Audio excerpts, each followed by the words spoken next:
each of us, we acquire these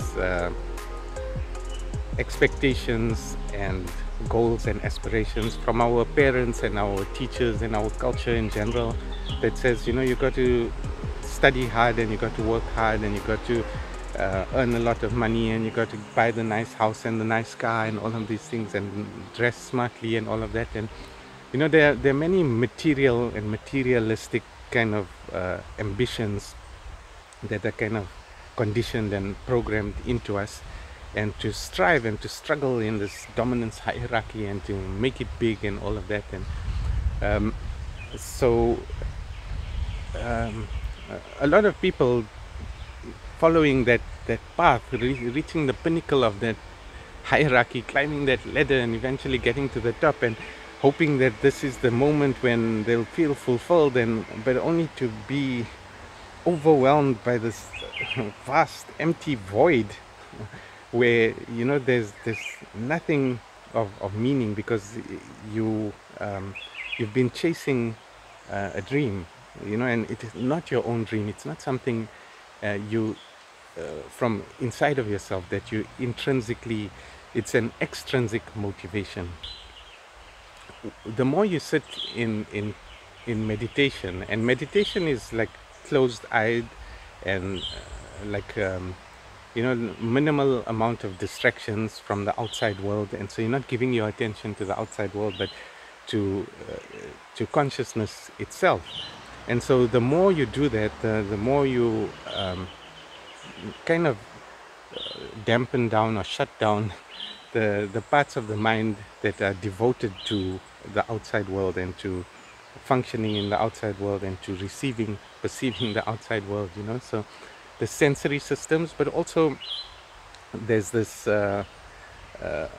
it's mainly a left brain feature where we try to model and understand the world, and so language is in the left hemisphere, and many of our executive functions, and but also the boundaries of things, like, you know, this is what I am, where I am, and this is what that thing is, and this is how it relates to me, and this is who that person is, and this is how far I am away from that thing, you know. And so, like, people who have a stroke, a left brain stroke, like blood floods the left brain and knocks out all its features and functions, and so they are living only from the right brain, and these people suddenly have this vast expansive sense of self, you know, because those boundaries, those limits are all offline, and so they can't tell where they end and where the rest of it all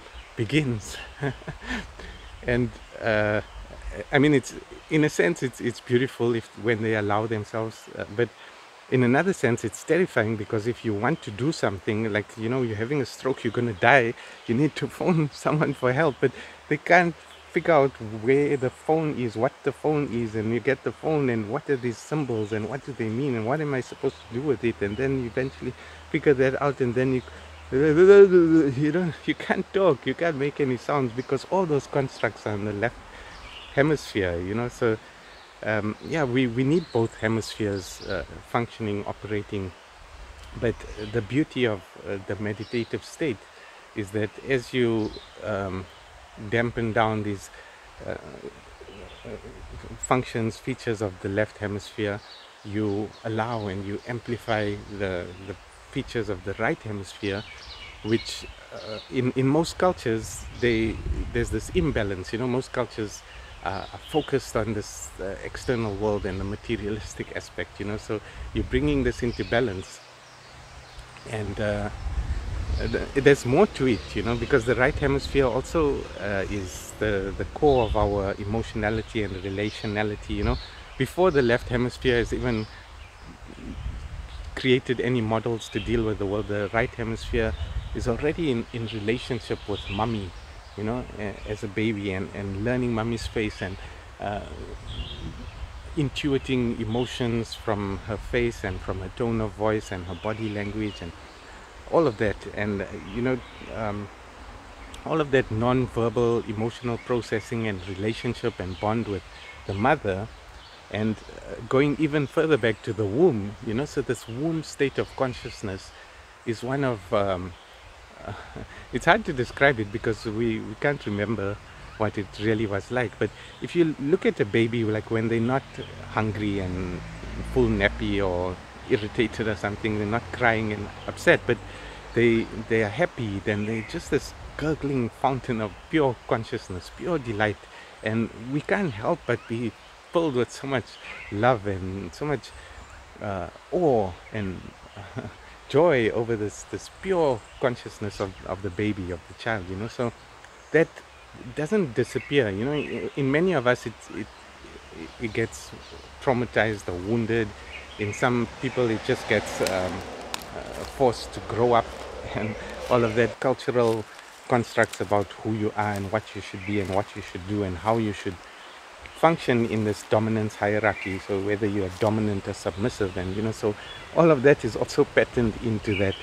And so this meditative work that you're doing on yourself is also to dismantle those things. But once again, you can't dismantle those things simply in silent contemplation within yourself. It's a process of living your life and experiencing things and people and situations.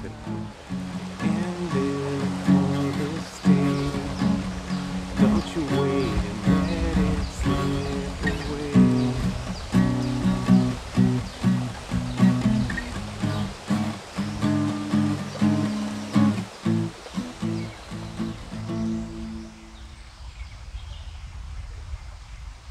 The psychedelic high of your magic mushrooms and your ayahuasca and your LSD and San Pedro, and they also have these features of the right brain, intuitive, non-verbal, what can you say, perception and communication, and also this expansiveness, this infinite state. My point, my whole rambling thing there was that it's not just a point, and it's not just an inward internal experience. You can't get there just by on your own, sitting in that silent posture. But yeah, what Siddhartha does next, this tells you the true beauty of enlightenment or self-realization. So he doesn't remain there sitting under the tree. He gets up and he goes out to find people, and he engages with them, and he becomes a teacher. He starts talking to them about what he's experienced, and he starts, what can you say, he develops a system around it. He codifies his enlightenment so that he can share it with other people. And so he develops what's called the Four Noble Truths. But to put it simply, it's just that there is suffering, people are suffering, and there are causes of suffering, and there's a path to end suffering. So simple. And the path to end suffering, it's called the Eightfold Path, and there are 8 points, like right speech and right concentration and right thinking. But all of them, each of them is calling you towards a certain new level of self-awareness and self-observation and witnessing, you know. So it's like a stepping back within yourself to create some spaciousness between you and everything that's happening to you and everything that you are doing. And neurologically, it's actually building higher pathways, higher representations for what we call self-awareness and higher consciousness or self-realization, you know. So everything we do, everything we think requires neurons reaching out to other neurons, and neural networks reaching out to other neural networks. And where you put your attention and your focus, this builds new representations and new networks, you know. So the Buddha was not just a cultural revolutionary, but he was a hacker, a brain hacker, and probably also the first cognitive behavioral therapist, you know, like engaging with people about their suffering, getting to the root causes of their suffering and helping them to overcome their suffering with, well, basically mindfulness meditation, to be more aware, more present, more conscious of whatever it is you are doing or saying or thinking, you know. So not to live in the immediacy of your your suffering and your mental uh, what can you call them, representations that are keeping you suffering. But as you step back from them, then you observe them, then you say, that is the cause of my suffering, and that is the cause of my suffering. And then you begin to contain them, and you begin to dissolve them, and then the less suffering there is, then the closer you can come to self-realization and awakening from the dream of suffering. So the Buddha is the fulfillment, the fruit upon that ancient of trees.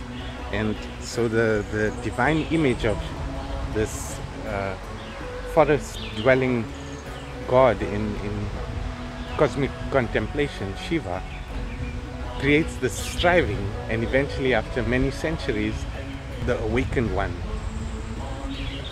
realizes that vision and creates a new vision.